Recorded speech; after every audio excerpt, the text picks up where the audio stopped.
General Chakravarti, a case of hyperbole? Well, see, Pakistan has always been like this. I mean, say the first time I really heard Pakistan was during the 1965 war. I was alive then. Then came the 1971 war, which they still say was a draw. If you meet Pakistanis and all, they don't say that Bangladesh was created. They say it was a draw. 1965, they call it a victory. So, as far as Pakistan is concerned, they have never been steady. I think one thing I must admire, the diplomatic corps is very suave, very polished in their language, but equally they are great in somehow getting the Europeans, Americans, and the Chinese. This is not from today.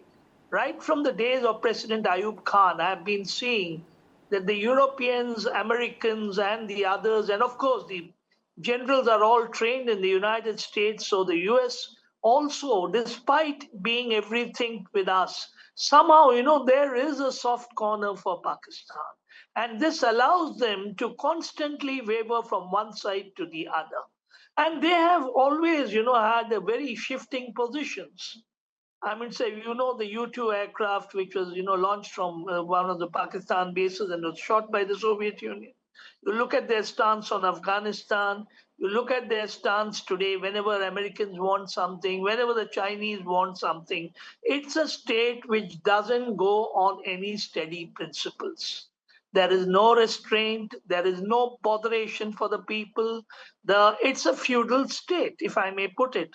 And the generals control the nation. Okay. It's not the army. I must put this statement, which is most important and which will clarify. By the way, the Pakistani army owns Pakistan. It is not Pakistan that owns the army. I think that answers everything. Okay. So everything. I must say also one more thing. I met a Pakistani diplomat, and he said that you people also must be looking. Now this is very reason for promotions and all. I said, my dear friend, I am a retired general. I live the most ordinary things. My car stands in a line when I have to cross anything, and so does any other general or his wife who is serving. He is given no privileges anywhere. But today Pakistanis, when I tell them that driving license takes much time, we have to go and do, then my goodness, what type of army you are? So the Pakistani army, they are doing everything, business, they're doing everything.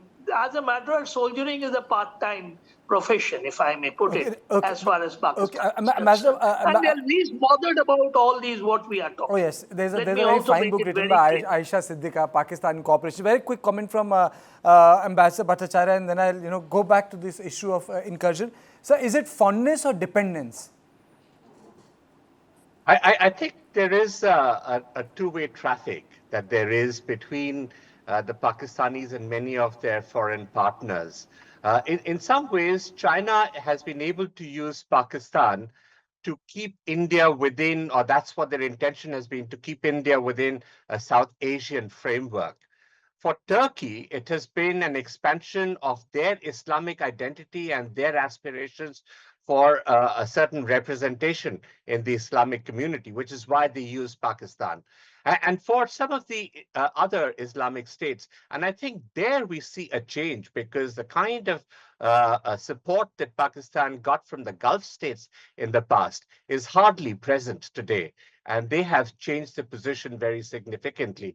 So I think there is a sort of shifting sand so far as Pakistan is concerned. And the more it becomes a failed or a failing state, that particular viability that Pakistan has will also diminish. And we see this already, for instance, with some of the Europeans and some of the Americans as well.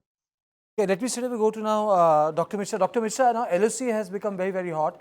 We are getting news that massive shelling is taking place in the Uri sector. I mean, sir, is any specific reason why, this shelling is concentrated there, sir, in last 48 hours in Uri?